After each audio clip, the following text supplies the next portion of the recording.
જો તમે એવું વિચારતા હોય કે ડૉક્ટર એક ભગવાનનું સ્વરૂપ છે કે જે તમારા પરિવારના વ્યક્તિને બચાવે છે, તમારા પરિવારના જે સભ્ય છે તેમને સ્વસ્થ કરવામાં તેમનો હાથ છે, તો હવે એવા પળો આવી ગયા છે કે તમારે થોડા સમય માટે થોભી જવું પડે, થોડા સમય માટે તમારે વિચારવું જોઈએ.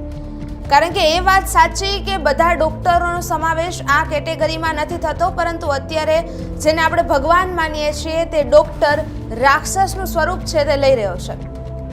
અને આવો જ ફરી એકવાર એક કાંડ છે તેનું ભાંડું ફૂટી ચૂક્યું છે ને એના જ વિશે આજે મારે આમાં વિગતે તમારી સાથે ચર્ચા કરવી છે.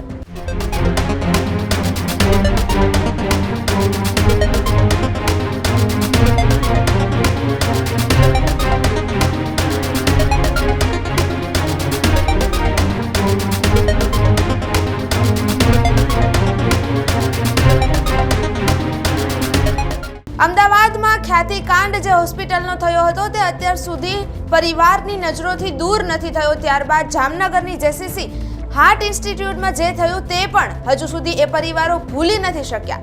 પરંતુ હજી આ બંને કેસો છે તે આપણી નજરથી દૂર થાય તેની પહેલા તો નવી હોસ્પિટલનો એક નવો જ કાંડ છે તેનું ખાતું છે તે છતું થયું છે. જામનગરની બીજી એક હોસ્પિટલ ઓસવાળ આયુષ હોસ્પિટલ, આની અંદર પણ આવો એક કૌભાંડ છે, આવો એક ભાંડો છે તે ફૂટ્યો છે. મુખ્યત્વે આ દરેક કેસની શરૂઆત થાય છે પીએમજે યોજનાથી. પરંતુ સરકારની આ યોજના છે તે એટલી ખરાબ નથી કે જેટલી આ લોકોએ તેને બનાવી દીધી છે. સરકારની આ યોજના કે જે ગરીબો માટે એક અમૃત કાર્ડ સ્વરૂપ વર્ક કરે છે, કારણ કે આની અંદર આપણે સૌ જાણીએ છીએ કે જેટલા પણ ગરીબ પરિવારો છે તેને અમુક કેટેગરીની અંદર પૈસા છે તે આપવામાં આવે છે સારવાર માટે. પરંતુ આનો જ ગેરલાભ અત્યારે લોકો કરતા, નાગરિકો કરતા વધારે આ ડોક્ટરો લઈ રહ્યા છે. અને આ કૌભાંડ કોઈ નાનું મોટું નથી હોતું. આ વખતે જે આ કેસ આવ્યો છે તેમાં 46 લાખનું કૌભાંડ કર્યું છે. અને આ એ ભણેલા ડોક્ટરો છે, આ એ જ ડિગ્રી મેળવેલા ડોક્ટરો છે કે જે આ સમાજને બદનામ કરી રહ્યા છે, આ સમાજ માટે અત્યારે રાક્ષસ સ્વરૂપ બની રહ્યા છે. દરેક વખતે આપણે જે સરકાર પર વાંક નાખીએ છીએ, કદાચ આ સરકારથી વધારે અંદર રહેલા જે આ ખોખલા કે પછી ભ્રષ્ટાચારી જે અધિકારીઓ છે, ડોક્ટરો છે, એ દરેકનો આમાં વધુ હાથ છે કે જેને છતું કરવામાં નથી આવતું. આ દરેક કિસ્સામાં એક જ વસ્તુ સામાન્ય જોવા મળી છે કે જ્યારે પણ આવો કોઈ કાંડ સામે આવે છે, આવું કોઈ ભોપાળું થાય છે, એટલે ગવર્મેન્ટ દ્વારા તેમને પીએમજેની જે યોજના છે તેમાંથી સસ્પેન્ડ કરવામાં આવે અને ત્યારબાદ જે ડોક્ટર છે તેને પણ સસ્પેન્ડ કરવામાં આવે. અને હોસ્પિટલ પાસેથી અમુક ટકા જે હોય છે તેટલો તેમની પાસેથી ખર્ચ છે તે લેવામાં આવે, એટલે કે ફી છે તે લેવામાં આવતી હોય છે દંડ સ્વરૂપે. પરંતુ આ એવું લાગે છે કે એક ચક્ર શરૂ થયું છે. એક પછી એક આ ત્રીજો કે ચોથો એવો કેસ છે કે જ્યાં કૌભાંડ છે તે સામે આવ્યું છે. એટલે કે લોકો અત્યારે ડોક્ટર પર પણ ભરોસો કરી શકે તેમ નથી, કારણ કે આ દરેક ડોક્ટરોએ જેમને જરૂરિયાત નથી તેમની પણ સર્જરીઓ કરી છે. જેસીસી હાર્ટ ઇન્સ્ટિટ્યૂટમાં 105 દર્દીઓની સર્જરી થઈ ગઈ જેમને જરૂર ન હતી. અને ત્યારે આ જે હોસ્પિટલ છે ઓસવાળ આયુષ હોસ્પિટલ કે જેની અંદર 35 દર્દીઓ છે તેમની સર્જરી કરી દેવામાં આવી કે જેમને આ સર્જરીની ખબર જ નથી, એમને આ સર્જરીની જરૂર જ નહોતી. પરંતુ હવે આપણે સૌએ બધી જ ડિગ્રી મૂકી દેવી જોઈએ બાજુમાં અને સાથે સાથે એક એવો કોર્સ સરકારે બહાર પાડવો જોઈએ કે જેમાં આપણને એવું શીખવવામાં આવે, આપણને એવું જણાવવામાં આવે કે તમને કયો રોગ થયો હોય તો તમારે કઈ સર્જરી કરાવવી અનિવાર્ય છે. કારણ કે આપણે જ્યારે ડોક્ટર પર વિશ્વાસ મૂકીએ છીએ કે નહીં આ સર્જરીની જરૂર હશે એટલે જ ડોક્ટર કરતા હશે ને, પરંતુ નહીં. અત્યારે ડોક્ટરો તમારા ફાયદા માટે નહીં, તમારા પરિવારના આંસુ માટે નહીં, પરંતુ ખુદના પૈસા ખીચામાં નાખવા માટે પણ હવે સર્જરીઓ કરે છે.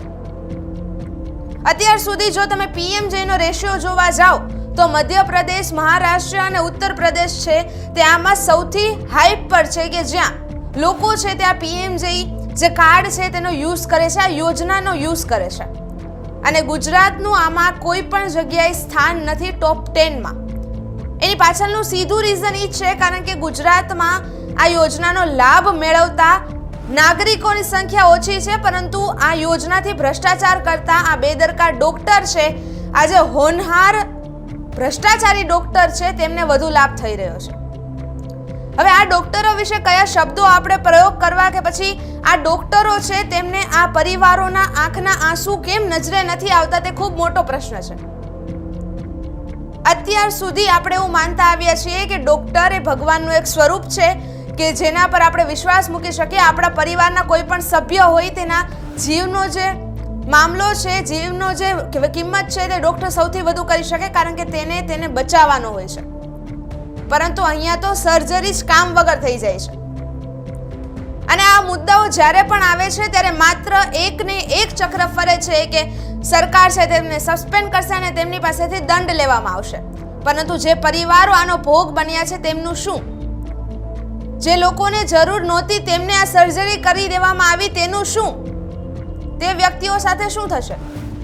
અને આ તો જ્યારે સર્વે થાય છે ત્યારે બહાર આવે છે કે આવું કોઈ કૌભાંડ ચાલી રહ્યું છે. જ્યારે 35 દર્દીઓ છે કે જેમની સારવાર થઈ ચૂકી છે, શું એ લોકોને ખબર છે કે તેમને જરૂર નહોતી છતાં પણ તેમની સર્જરી થઈ ગઈ છે? શું સરકાર એ લોકો પાસે જશે,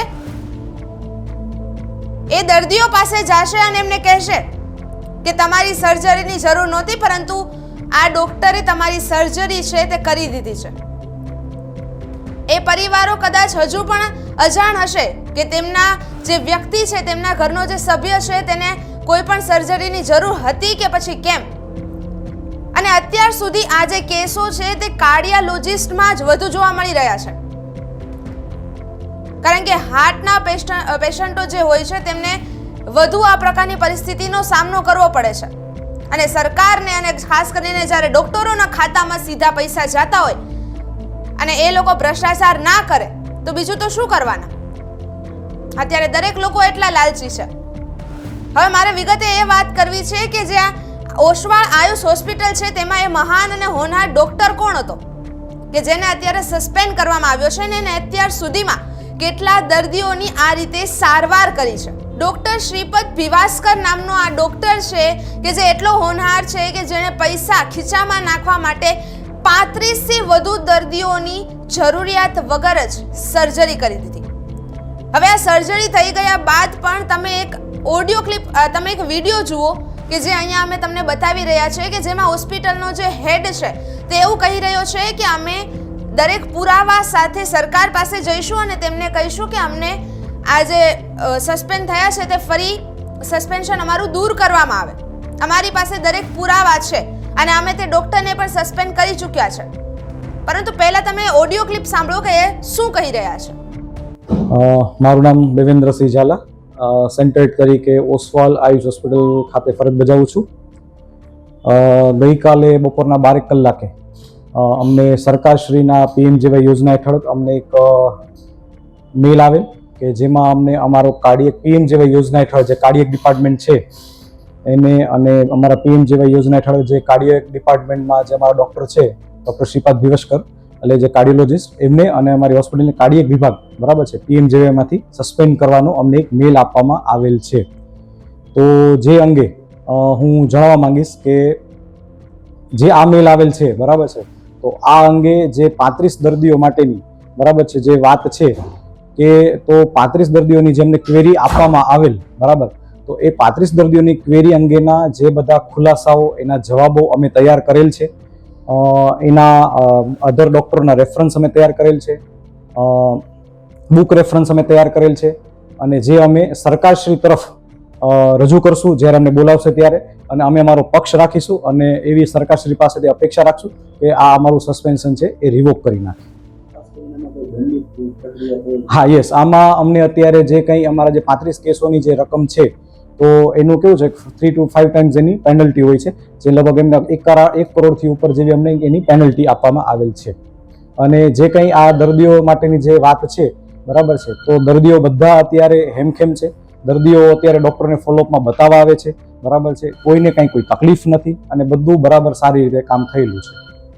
હવે આ સર જે મુજબ બોલે છે કે અમે સરકાર પાસે જઈશું, અમે તેમની પાસે આ પ્રકારના દાવાઓ રાખીશું, આ પ્રકારના પ્રૂફ્સ રાખીશું, પરંતુ શું તે સરને આ દર્દીઓની કે પછી આ પરિવારોની ચિંતા છે કે પછી તેમને આપવામાં આવેલા એ દંડની ચિંતા છે?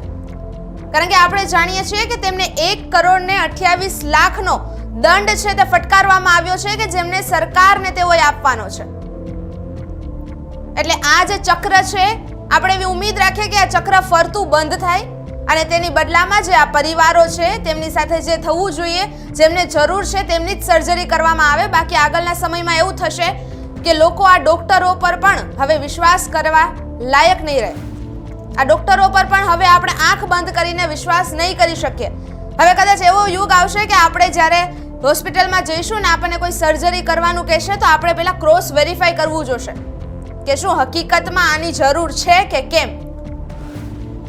અને આ લોકો, આ બેદરકાર ડોક્ટરોના કારણે જ આ જે યોજનાઓ છે તે બદનામ થઈ રહી છે. બાકી પીએમજય જે યોજના છે તે ગરીબો માટે અમૃત કાર્ડ હતી અને અમૃત કાર્ડ જ રહેશે. તેની અંદર જે લાભ ગરીબોને મળે છે તેના લીધે ઘણા પરિવાર છે, ઘણા ગરીબ પરિવાર છે કે જેમના ઘરના સભ્યો બચી ગયા છે, જેમનો જીવ નથી ગયો, જેમને પોતાના પરિવારનો સભ્ય મળી ગયો છે. પરંતુ આ ખોખલા, બેદરકાર અને વધુ પડતા જે હોનહાર ડોક્ટરો છે તેમના લીધે આ યોજના બદનામ થઈ રહી છે અને સરકાર બદનામ થઈ રહી છે. સરકારે દરેક વખતે કશું થઈ જાય પછી પગલાં લેવાની બદલે સરકારે અગાઉથી જ આ પ્રકારના પગલાં છે તે લેવાની જરૂર છે.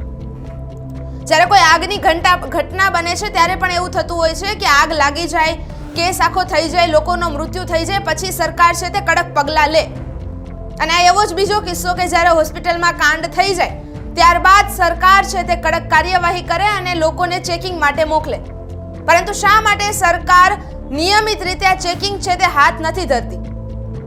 હજી તો માત્ર આવી 4 હોસ્પિટલો છે કે જે આપણી સામે આવી છે.